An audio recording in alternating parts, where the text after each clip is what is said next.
This is Nick. This is Jack. It's Thursday, the new Friday, May 29th, and today's pod is the best one yet. This is a T-Boy. The top 3 pop business news stories you need to know today. Yetis, as professional podcasters here, wow, Jack and I gotta tell you, huge Apple podcast glitch yesterday. To all our Apple listeners, if you ever can't listen to our daily show, check out Spotify, YouTube, or wherever else you get your pods. Honestly, huge bummer that some of you couldn't listen yesterday. Each episode Jack and I produce, we think of as like our Mona Lisa. Each one's a masterpiece. And we sat there for like 6 hours yesterday, knowing that Apple podcast listeners couldn't listen to the show. So yesterday's pod was a T-Boy. Listen today. But today's pod? It's also a T-Boy. It's actually even better. So Jack, 3 stories for today's show. What do we got? For our first story, Urban Outfitters is defying the trade war. Urban stock just hit an all-time high on record profits. Because Urban turned a lost llama into a profit puppy. For our second story, the CEO of Anthropic just dropped a scare bomb. Wild. He said that AI agents will take half of white-collar jobs within 5 years. So Jack and I will tell you how to prepare with a new term. Not blue collar, not white collar.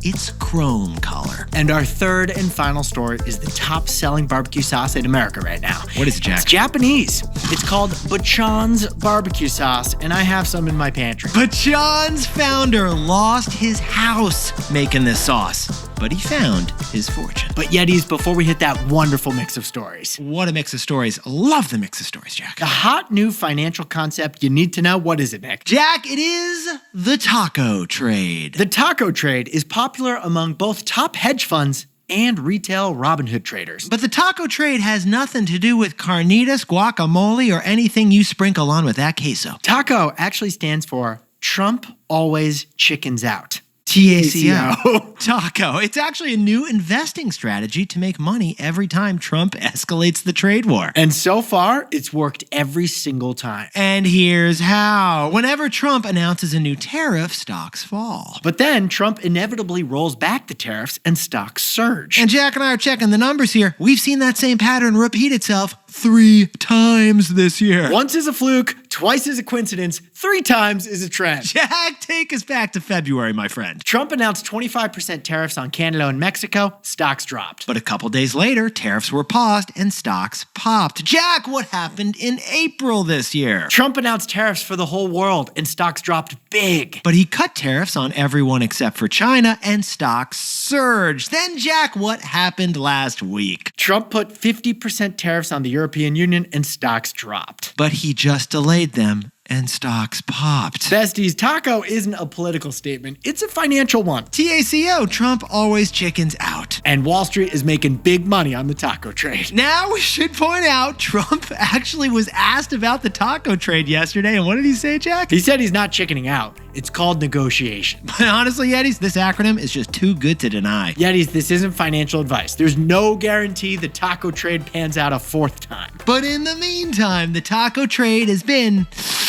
pretty tasty. How's your portfolio, Greg? Spicy. Quite spicy. Jack, let's hit our 3 stories. 15 years before this song, 2 boys from the Northeast met in the dorm. They had an idea that caused a cultural storm. It's the best one yet, but the best is the norm. Jack, Nick, that's it. I don't even think they need to practice. 50%, that's a fat tip. T-Boy City on your list. If you know, you know, cause we ready to go. We can't wait no more, so just start the show. Start the show. For our first story, Urban Outfitters, their stock surged 25% to an all-time high after announcing record earnings. Because with Newly, the subscription clothing service, Urban created a new thing. A mythical thing. A profitable loss leader. All right, Jack, throwback here. The last time we covered Urban Outfitters, November 2023. Do you remember what the story was? Do you remember? Oh my God, I'm testing you. Can you get it? Don't. Oh, you're so good at this. I know I am good at this. I have an encyclopedic memory. I know. Jack, it was the episode we did on Urban Outfitters selling iPods at their stores. Oh, the 20-year-old like original iPods. Yeah, that was at Urban Outfitters. Well, Yetis, Urban Outfitters is back on the pod. Urban is like Abercrombie, but instead of cologne, they sell candles. They're Philadelphia-based. They own Anthropology and Free People. In fact, Urban Outfitters is their smallest brand by sales. And yet, across all the Urban stores, you can buy vinyl records, incense, and an $120 pair of jeans with holes in it. And here's the surprise news, Jack. Urban just announced record sales. That's right. Urban announced $1.3 billion in revenue last quarter, which is up 11% from last year. Tariffs, schmariffs. Management thinks that tariffs will shave just 0.2 percentage points from profits this year. That was shocking. So the edgy apparel company stock soared 25%. They're now at an all-time high. Their $7 billion valuation is nearly as high as the Gap and nearly twice as valuable as Abercrombie & Fitch. And the newest thing at Urban is pretty interesting. It's a concept called on rotation. It's basically a new store within a store concept at Urban Outfitters. Okay, so what would that look like, Jack? At some Urban Outfitters, there's going to be a little section dedicated to a different brand. And the inaugural different brand is actually Nike. Yeah, Nike is renting space inside Urban stores to get Gen Z to finally care about Air Jordans. But the standout performer for Urban Outfitters wasn't candle, vinyl, or pre-ripped $120 jeans. No. It wasn't even a physical product. No, the standout item at Urban Outfitters was subscription revenue? We're not talking about Urban Plus. No. We're talking about Nuuly, which Urban Outfitters launched in 2019. It's a clothing rental business. Basically, you get 6 new items from Urban Outfitters every month for $98. You send the 6 items back at the end of the month and then pick 6 new items for the month ahead. So Nuuly is Urban's clothing rental service, and Nuuly has doubled its user base in 3 straight years. They now have 380,000 active subscribers. But the wild part for Jack and I, Nuuly is now running away from the competition, literally. Rent the Runway has only 1/3 as many users as Nuuly does. I'm sorry, Jack, pause the pod. We got to repeat this. Rent the Runway invented the entire clothing rental concept 16 years ago. But now Nuuly is the unquestioned leader after just 6 years. And besties, here's the drama. Unlike Rent the Runway, Nuuly is solidly profitable. Wow. So, Jack, what's the takeaway for our buddies over at Urban Outfitters? Urban invented a new rare species, the profitable loss leader. Yetis, unlike Rent the Runway, which must rent out clothing profitably because that's its only business, Nuuly could lose money, and that's okay for Urban. Like a free sample at Costco, Nuuly is a $98 a month sample of Urban's brands. So as long as Nuuly got people to buy more Urban Outfitter clothing, it didn't matter if Nuuly itself lost money on the subscriptions. But that's not what happened. Nuuly was able to raise prices by $12 a month last year, and yet demand only grew. In fact, in 2024, Nuuly achieved a full year of profits while also boosting sales of the other Urban Outfitters divisions. So Nuuly is like a lost llama in the sense that it drives the sales of the other divisions. Right. But it doesn't lose money. It's profitable. What you're saying, Jack, is that Urban Outfitters has invented a new species. The profitable lost llama. Like a centaur, it's half man, half horse. It's half profits, half losses. For our second story, the CEO of Anthropic just said AI will take half of all white-collar jobs within 5 years. If true, unemployment would spike to as high as 20%. So we're unpacking the truth and the timing. And we're introducing a new concept we call chrome collar jobs. But Yetis, everyone talks about ChatGPT, which must be really annoying if you're Anthropic. So true. So true. Anthropic is a huge and valuable AI company also. They have Claude, which is the number 2 AI chatbot. Yeah, basically Claude is the Luigi to OpenAI's Mario. The Garfunkel to its Simon. Jack the Goose to its Maverick, if you will. And this San Francisco-based company, Anthropic, is led by Dario Amodei, and he said something scary this week. That's right. He said, Dario was blunt in his interview with Axios, saying AI will take half of all white-collar jobs. He said that the unemployment rate will rise from 4.5% today to 10 to 20% within 1 to 5 years. Yeah, Jack and I heard those words, and it is dark, it is freaky, it is dire, but Amodei says it's the truth, and society needs to face it so it can plan for a transition. How would all that happen? How would this mass replacement of human workers happen, Nick? Well, it would happen, Jack, with AI agents, which are basically computer windows that do work. An AI agent is a white-collar worker minus the human form.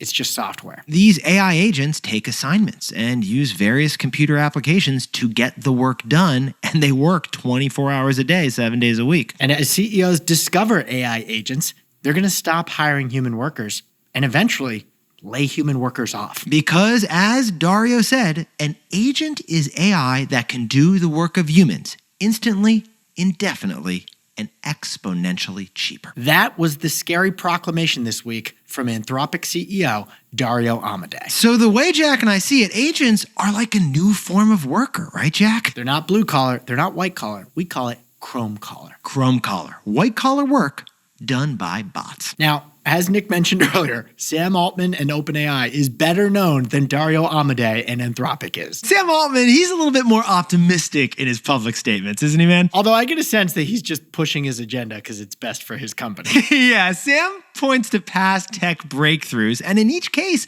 he does point out that human beings found other forms of work. He gave an example of lamplighters. Men who used to walk from lamppost to lamppost, lighting the fire so people could see in the dark. And what happened to those lamplighters, Jack? They got replaced by electricity. But you know what? They ended up finding better jobs, and society had better lighting on the streets. Now, AI could be a slightly different analogy here. After all, computers pretty much run the world already. And until now, humans have run computers, but that could change soon. And when it does, blue-collar workers will do physical work with their hands. White-collar workers will do managerial work. But chrome-collar workers, which are AI agents, will do the work on computers. So, Jack, what's the takeaway for everybody who just peed their pants a tiny bit? Tech leaders tend to be right about what happens, but wrong about when. Yetis, when the internet started booming in the 1990s, tech leaders predicted it would change the world. And the internet did eventually change the world. It did. Tech leaders were just off by like 10 or 15 years. So we got the dot-com bubble in the meantime. Another recent example of this, Elon Musk is famously right with his predictions, but he's infamously wrong with the timing of them. So when Anthropic CEO says that AI will replace half of white-collar workers within 1 to 5 years, we take that seriously. But we take the timing with a huge grain of salt. And if we have more time, then maybe both Dario and Sam could both be right. Right, good point, Jack. AI could replace half of white-collar jobs, but we'd have enough time that humans would find better jobs. So besties, the way Jack and I see it, tech leaders tend to be right about what happens, but wrong about when it happens. Hey Yetis, if you're a bestie, take a sec and hit that subscribe button. And like this video while you're at it. If you leave a comment, by the way, we'll read it. For our third and final story, the biggest barbecue sauce in America is a Japanese barbecue sauce, and it's called Bachan's. Bachan's barbecue secret sauce to success? It was not getting labeled as an international food. Now, Jack, we should point out, full disclosure, you and I have explored a fair variety of barbecue spots together, have we not, my friend? Because you take birthdays very seriously. Yeah, I love doing barbecue. You had birthdays. a theme for like a dozen years. I don't think it's still ongoing. It's still ongoing, But Jack. every year we would go to a different barbecue joint for Nick's birthday party. Okay, we had Fête de Sao in Brooklyn. We had Dinosaur Barbecue up in Harlem. I think that was your favorite. And Mighty Quinn's in the East Village. Great ones. But the viral barbecue sauce right now that is outselling every sauce is Bachan's. You recognize it because it's got a red flip top, a squeeze bottle, and a smiling octopus logo who's wearing a karate headband. Sriracha was the new ketchup, but Bachan's is the new sriracha. And the founding story of this sauce is heroic. Okay, we'd never heard anything like this. Bachan actually means granny in Japanese, and it's based on the founder's grandma's homemade barbecue recipe. That founder is Justin Gill, and he started with $250,000 that he raised from friends and family, but that wasn't enough money. So he maxed out his credit cards, he turned his home into a fulfillment center to ship packages, and he took crazy high-interest loans to make the business work. He put all that money into Facebook ads to drive early sales of his sauce, but it wasn't enough to repay his loans. So the bank seized his house. It looked like his entrepreneurship was going to be a huge failure for everyone involved. But then, out out of nowhere, sales of Bachan's barbecue sauce started rocketing. They jumped 4,000% in 2020 to $1.5 million. And get this year, sales of Bachan's will reach $100 million according to Bloomberg. Today, 1 out of 20 American households now has this $10 Japanese sauce in the pantry, the same $10 sauce that almost put Justin Gill and his whole family out of business. Jack, to quote Ted Lasso, Barbecue sauce. but Jack, let's get back to the business kitchen here. What are we cooking with? We're cooking with the secret ingredient that made Bachan go viral. Okay, so it turns out there were actually a few bigger mega trends out of Justin's control, but in a good way, they helped the business. The first was the pandemic. More people were cooking at home, and they wanted to spice up quarantine with a new flavor. Okay, the second reason is that sauce is boss right now. Gen Z loves a good dip, which is why Cholula, Siete Salsa both recently sold for billion-dollar exits. And the third reason is a broader trend toward Japanese flavors in America related to health. Matcha, yuzu, miso. To stay fit, we're swapping out Taco Bell for teriyaki beef. Jack, I know you like a good hojicha latte, don't you, my friend?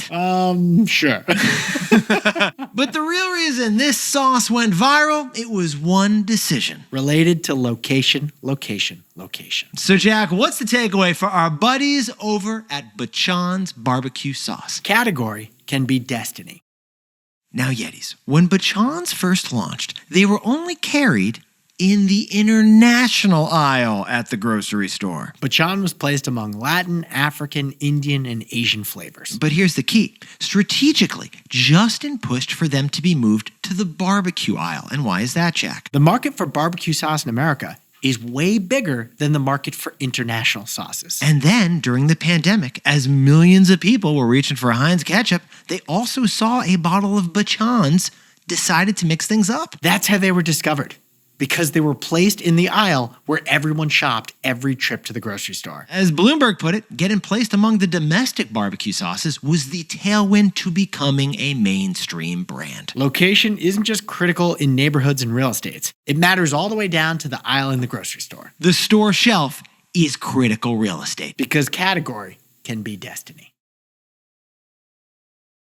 Jack, could you whip up the takeaways for us for the new Friday? Urban Outfitters stock is at an all-time high, driven by their subscription, Newly. Move over, Chucky Darwin. Urban has found a new species, the profitable loss leader, the centaur of business. For our second story, Anthropic CEO warned us that half of white-collar roles will be taken by AI agents within 5 years. We call them Chrome Collar. And tech leaders tend to be right about the future, but wrong about the timing. And our third and final story is Bachan. It's the buzzy barbecue sauce of the moment. They're due for $100 million of sales this year. Because category is destiny. But Yetis, this pod's not over yet. Here's what else you need to know today. First, NVIDIA earnings. Sales of the world's trendiest chip business soared despite getting shut out of China. Sales of AI chips jumped 73% last quarter to $40 billion for NVIDIA. And that was just the last 3 months. Here's what investors love about it. Those profit margins on those chips are crunchy. 61% of each chip they sell is pure profit. And second, President Trump has approved Japan's Nippon Steel to acquire U.S. steel, but only with something called a golden share. A golden share is unprecedented. It gives the U.S. government veto power on corporate decisions of this company. For a free market economy, our government would be getting shockingly involved in the private business sector. And finally, e.l.f. Beauty is buying Hailey Bieber's Rhode Cosmetics for nearly $1 billion. In 3 years, Hailey's brand has gone from zero to over $200 million in revenues. Wow. Time for Hailey to take Justin on a celebratory vacation. Yeah. And before they check out from whatever hotel they stay in, they should just buy that hotel. With $1 billion, I'm sure they can. Now, time for the best fact yet. This one whipped up by Jack's and my kids, basically. Well, today is May 29th, 529. So it's National 529 Day. 529, as in the education savings plan that we just think is fantastic. Because when a kid turns 18, they need money for school. Yeah, college, trade school, community college, each one of those is going to cost money. If you save now, put the money in the stock market, the gains on those stocks are tax-free in a 529. Exactly. So like if you put $200 each year into a 529 plan, assuming the market grows 8% a year, which it could or could not, but it could, that account would be worth $6,000 when the kid turns 18. Not too shabby. In fact, Jack and I wrote a rap song about 529 plans that we posted on Instagram at T.B.O.Y Pod. It was lovely. It was after Oakley was born. Yeah, it was. Nick did a rap explaining like Lin-Manuel Miranda style how a 529 works. 529s don't pay federal or state taxes as long as the proceeds go to qualified school expenses. Nicely done. We'll leave the rest for the gram. Follow us at T.B.O.Y Pod. In the meantime, you look fantastic, Yetis, and Jack and I will see you there. And before we go, a happy birthday to legendary Yeti Jamuna Cola in Flower Mound, Texas, Adich's original portfolio manager. AKA Adich's mom. And Ethan Smith over in Chicago doing logistics is doing a trip with the besties to see our live show. Ethan, we can't wait to see you there. And happy 28th birthday to Molly Rubin in West Hollywood. And Sent Langarick is turning 16 years old in Nara, Japan. Congratulations, Sent. A big shout out to @Ariel Sat on TikTok for making an epic video about why she loves T-Boy. You are the GOAT. Ariel, it's fantastic to have had you as a Yeti with us for so long. And Jack, didn't you meet Ariel like in Madison Square Park or something? Dude, I still remember. She says Washington Square Park. I'm pretty sure it was Madison Square Park. Well, Ariel, we love having you as a bestie. Thanks so much for supporting the show. And a shout out to Greg Cusack in Venice, California for being a Strava influencer. And to anyone else who celebrated something today, make it a T-Boy. Celebrate the wins. This is Jack. Nick and I both own stock of Robinhood and Apple, and I own stock of Abercrombie & Fitch and Lyft. So hopefully when your kid graduates, this thing is worth $1 million. If your kid don't get a 529, I'd probably just feel silly.